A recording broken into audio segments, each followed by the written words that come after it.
नमस्कार दोस्तों, मेरा नाम है आशुतोष और आप देख रहे हैं डायनामिक इम्पल्शन। आज के इस वीडियो में हम बात करेंगे 7 मई 2022 के करंट अफेयर्स के और ज्ञान को कभी भी छोड़ना नहीं चाहिए, इसलिए वीडियो को अंत तक अवश्य देखिएगा। सबसे पहला प्रश्न है, हाल ही में पश्चिम बंगाल ने किसके साथ समझौता किया? With whom did West Bengal recently sign an agreement? A Amazon, B Flipkart, C Myntra, D Shopsy.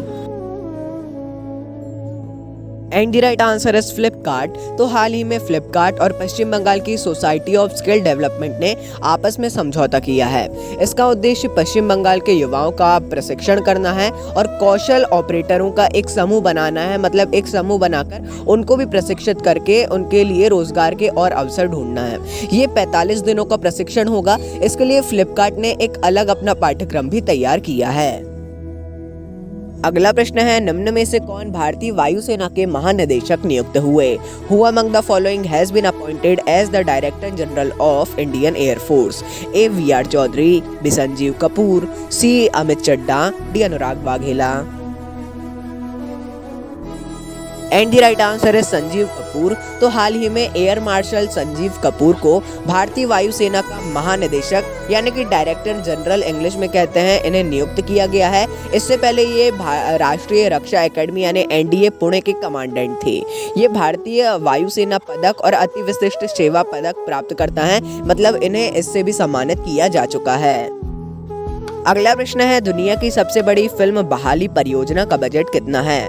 How much is the budget of the world's largest film restoration project? A 360 crore, B 650 crore, C 363 crore, D 400 crore. And the right answer is 363 crore. तो देखिए, हाल ही में केंद्रीय मंत्री अनुराग सिंह ठाकुर जी के द्वारा विश्व की सबसे बड़ी फिल्म बहाली परियोजना को शुरू किया गया है। देखिए, भारत में शुरू हुई है सबसे बड़ी फिल्म बहाली परियोजना। इसके बारे में समझिए, बहुत ही ज्यादा इंपॉर्टेंट है। केंद्रीय सूचना और प्रसारण मंत्रालय ने इस परियोजना के लिए हाल ही में 363 करोड़ रुपए भी प्रदान किए हैं, आवंटित किए हैं। और देखिए, भारत में जो राष्ट्रीय फिल्म धरोहर मिशन चल रहा है उसके तहत इसे किया गया है लॉन्च। अब देखिए, बहुत ही ज़्यादा इंपॉर्टेंट है, जैसे मैंने बताया। इसके बारे में यदि और भी आप जानेंगे तो बहुत ही ज़्यादा अच्छा होगा। अगला प्रश्न है, enterprise India national coir conclave 2022 को कहां आयोजित किया गया? Where will the enterprise India national coir conclave 2022 be held? A Chennai, B Leh, C Amritsar, D Coimbatore. And the right answer is Coimbatore. तो हाल ही में तमिलनाडु के कोयम्बटूर में enterprise India national coir conclave का उद्घाटन किया गया है। इसे एमएसएमई मंत्रालय के द्वारा जो एंटरप्राइज इंडिया 1 महीने का अभियान चलाया जा रहा है उसी के तहत किया गया था। इसका उद्घाटन केंद्रीय मंत्री नारायण राणे जी ने किया है। एमएसएमई, जिन लोगों को नहीं पता, एमएसएमई यानी कि सूक्ष्म लघु और जो मध्यम उद्योग होते हैं, छोटे, थोड़े और बड़े और थोड़े से उससे और बड़े, ज्यादा बड़े नहीं, हाँ, मतलब एमएसएमई इसी को कहा जाता है। इसके लिए भारत सरकार अब बहुत सी योजनाएं वगैरह ला रही है। एंटरप्राइज इंडिया भी इसी के तहत है। इसका भी उद्घाटन नारायण राणे जी ने ही किया था। हमने इसका प्रश्न भी लिया था। अगला प्रश्न है, निम्न में से किसने आपस में सहयोगात्मक प्रयास की घोषणा की? Who among the following announced a collaborative effort among themselves? A. Apple and Google, B. Google and Microsoft, C. Apple, Google and Microsoft, D. Apple, Google, Microsoft and Meta। And the right answer is Apple, Google and Microsoft. तो हाल ही में Apple, Google और Microsoft ने आपस में सहयोगात्मक प्रयास की घोषणा की है। इसको समझौता या साझेदारी नहीं बोल सकते हैं, सहयोगात्मक प्रयास इसके लिए बहुत ही सही शब्द है। इसका उद्देश्य समझिए, ब्राउजर में पासवर्ड रहित लॉगिन जो होता है उसके समर्थन और उसका विस्तार, नई टेक्नोलॉजी बनाना। अभी इतनी अच्छी इसके बारे में टेक्नोलॉजी है नहीं, इसके और रिसर्च करना, अनुसंधान करना और इस टेक्नोलॉजी को लाना इसका उद्देश्य है। अगला प्रश्न है, हाल ही में सुप्रीम कोर्ट कमेटी के गठन को किसने मंजूरी दी? Who recently approved the formation of Supreme Court committee? A संसद, बी राष्ट्रपति, सी केंद्रीय मंत्रिमंडल, D Supreme Court. And the right answer है सुप्रीम कोर्ट। तो हाल ही में सुप्रीम कोर्ट ने स्वयं ही सुप्रीम कोर्ट कमेटी के गठन को मंजूरी दी है।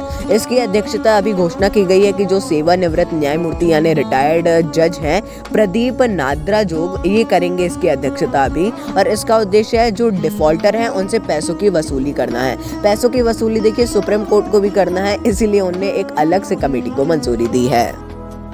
अगला प्रश्न है भारत का पहला फ्लो केमिस्ट्री टेक्नोलॉजी हब कहाँ बना?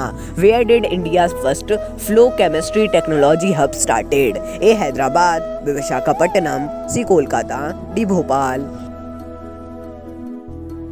And the right answer is Hyderabad. तो हाल ही में भारत में पहला हैदराबाद में flow chemistry technology hub Hyderabad में शुरू किया गया है। अब इसके बारे में समझिए। Doctor Reddy's institute of life sciences, इसका नाम आपने सुना होगा, DRILS, इसने ये हब को विकसित किया है। इसमें फार्मा के जो फ्लो केमिस्ट्री तकनीक है उसमें और अनुसंधान किया जाएगा, उसके बारे में प्रशिक्षण दिया जाएगा लोगों को और इसके बारे में और भी ज़्यादा आगे बढ़ाया जाएगा। अगला प्रश्न है भारत की पहली जनजातीय स्वास्थ्य वेधशाला को कहां शुरू किया जाएगा?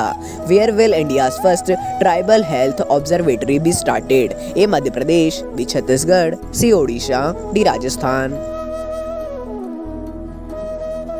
And the right answer is Odisha. तो देखिए भारत की पहली जनजातीय स्वास्थ्य वेधशाला ओडिशा में बनने जा रही है।